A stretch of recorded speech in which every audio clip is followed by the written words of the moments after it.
This thing in Memphis, I mean, it's weirder than the Paul Pelosi case and a lot more serious, obviously.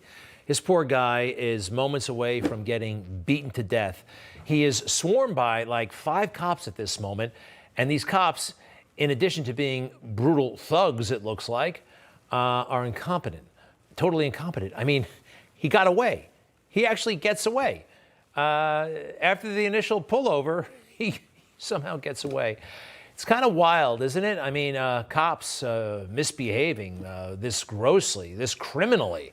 I mean, after all of those protests, right, for racial and social justice, this somehow did not bring about the positive change people were looking for? Mouthing off in a cop's face did not do the trick.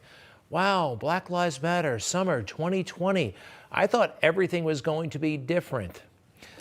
This made things worse for all of us. And how did they become cops? We're finding out, and it looks like it is a result of the insanity from the left, especially Black Lives Matter and everybody complicit with them, from the NFL to you name it, Disney, all the people who threw their logo right next to Black Lives Matter. I think they bear some responsibility. Now, becoming a cop, traditionally, we know how to do it, right? We know how to screen people. You give them a test. You give them a very serious, competitive civil service exam. And then there's a background check, criminal background check, and everything else. You want to talk to the guy's employers. You want to talk to neighbors. You want to talk to spouses and ex-spouses. That's all that goes into it. Oh, and you have to take a mental health check. Yes, the police psychological exam. It's serious. They can tell if you're lying, apparently. It's a true-false test, 700 questions, and they're very random, and you can't beat the test. It's going to find out whether or not you are able or not. So these 5 guys, they became cops. I'll tell you, this is a department in total and complete decline. We don't have the entire records of these individuals, but the place where they worked, tolerating criminals among the men and women in blue. This report is from 1 year ago this month. A lot of people look at the risk associated with the job and don't want to take that risk. And the pay doesn't help. Lieutenant Cage says Memphis police salaries don't match up to the higher-paying suburban jobs. To fight that, Memphis is offering a $15,000 sign-on bonus and changing minimum requirements for new recruits. Hurdles that have kept many people from making the force in the past, like the physical fitness requirement. The physical ability test, instead of it being a timed test, it will not be timed. It's not going to be pass or fail. It's just going to be an assessment. MPD is also cutting the minimum number of college credit hours to 24, down from 54. I don't think it's lowering any standards. It's just making adjustments to accommodate this current generation. Accommodate the current generation? There are colleges all over the place. It's so easy to enroll in college. The job is getting more and more complex, that of a police officer, yet they are lowering the education requirements. They had to. They thought they had to because nobody wants to be a cop these days. But it gets worse. The most controversial change may be in the way MPD is looking at candidates' police record. Yes, a criminal record. We are taking a really close look at candidates that have small infractions on their, whether it's a criminal record or whether it's records regarding employment stability or driving history. We're looking at those, and we're looking at them on a case-by-case basis. I took it a step further and checked with the Post Commission. That's the Tennessee Peace Officer Standards and Training Commission. Any law enforcement agency can ask for a waiver.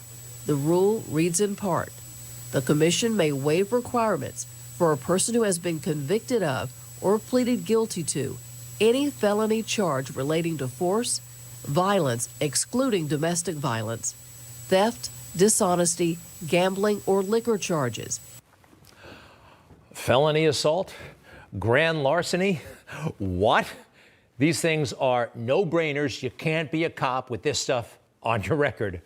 But after Black Lives Matter summer, they had to reevaluate, didn't they, in a big way? This is so radically different from America, from what we know. America knows how to run a police department. Up until the country lost its mind. It really happened in the overreaction to George Floyd. Nobody wants to be a cop these days. Who remembers Dragnet? Dragnet, I remember the reruns, and these guys spell out what it takes to be a cop. And this applied up until very, very recently. Maybe you've forgotten what you went through to join. The physical endurance tests, the psychological evaluations. Are you suited to be a police officer? Can you be objective? Will your emotions affect your job? Can you take orders? Can you give them? Does carrying a gun and a badge give you a feeling of power? Now, if you don't measure up properly to all those qualifications, you don't get into this minority, Carl. Only the best men do. The cream. Right. You can't uphold those standards today. No. With how we have treated the police as a country, the media, academia, you name it. Jack Webb, by the way, is as Joe Friday. Now, they had that specialized unit in Memphis, the Scorpion Unit. Pretty intense name, right? Something about these guys, actually, I noticed, and I talked to some law enforcement professionals, and something's going on here, a complete lack of uniformity, which often suggests a lack of discipline. Drop the banner for a moment. Everybody's kind of doing their own thing when it comes to the uniform. That's an indicator that things might not be very well run. It's not exactly a tight ship. But according to Memphis media, they were getting the job done, at least initially. It's been 3 weeks since Memphis police launched the new Scorpion Unit. The unit was created to address violent crimes throughout the city. Since its start just 3 weeks ago, the Scorpion Unit has made 338 arrests, including 125 felony arrests, and they've recovered 95 weapons. Wow. Scorpion Unit. It's been disbanded, Scorpion. That's a pretty intense name. Here's what it actually stands for. Let's go through this. Street Crimes Operation to Restore Peace in Our Neighborhoods. Scorpion, though. Scorpion, okay. Pretty intense name. The crimes, and they were crimes, it looks like to me, of this unit has ruined it for many, many other cities because we're seeing, again, an overreaction. This is Ben Crump, who is a race hustler and manages to make a lot of money out of other people's tragedies. Take a look.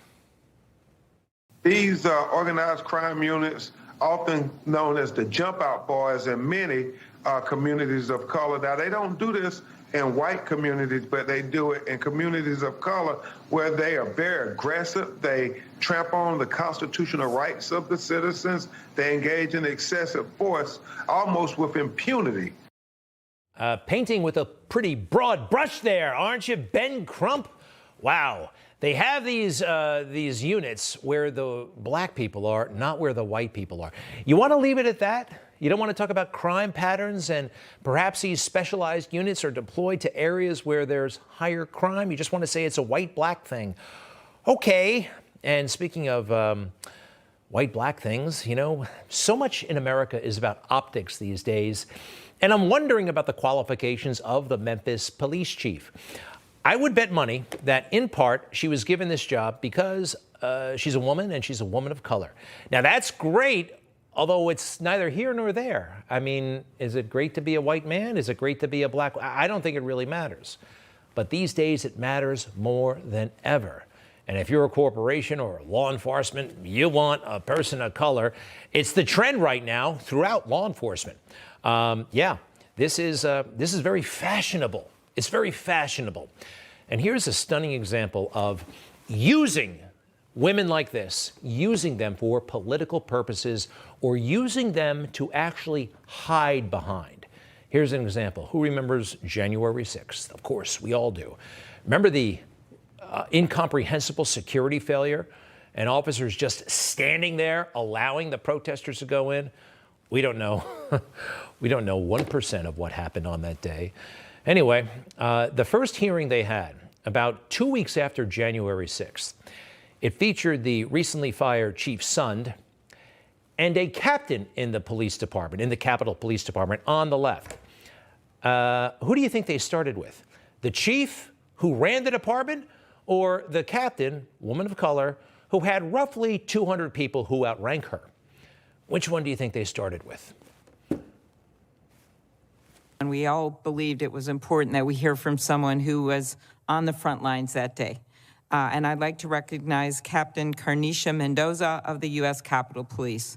Captain Mendoza has been a member of the Capitol Police for almost 19 years. On January 6th, she rushed to the Capitol when she heard that her fellow officers needed immediate help and assumed command in the rotunda as she and her colleagues fought to push back the rioters and ultimately drive them out of the building. Captain, thank you for sharing your story today.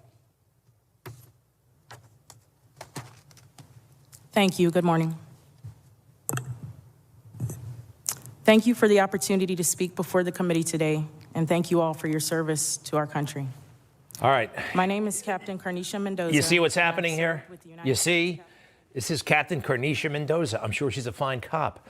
Why is she the lead testifier, the lead witness for the failures on January 6th? Because, I don't know if you caught that, she actually wasn't there when the violence started. She wasn't. It was approximately 1:30 in the afternoon. I was home eating with my 10-year-old, spending time with him before what I knew would be a long day, when a fellow captain contacted me and told me things were bad and that I needed to respond in. Okay, that's great. All right, good for her. Why is she the lead witness? The chief is right next to her, and she speaks first, and she wasn't there for half the day. You know what's going on here. They're hiding behind her. They're using her. They put a black woman out there, and somehow it inhibits tough questioning. It's true. It's reality. That's happening. And this is happening too. They're trying to make this a MAGA thing, right? Some of the worst DAs, district attorneys in the country.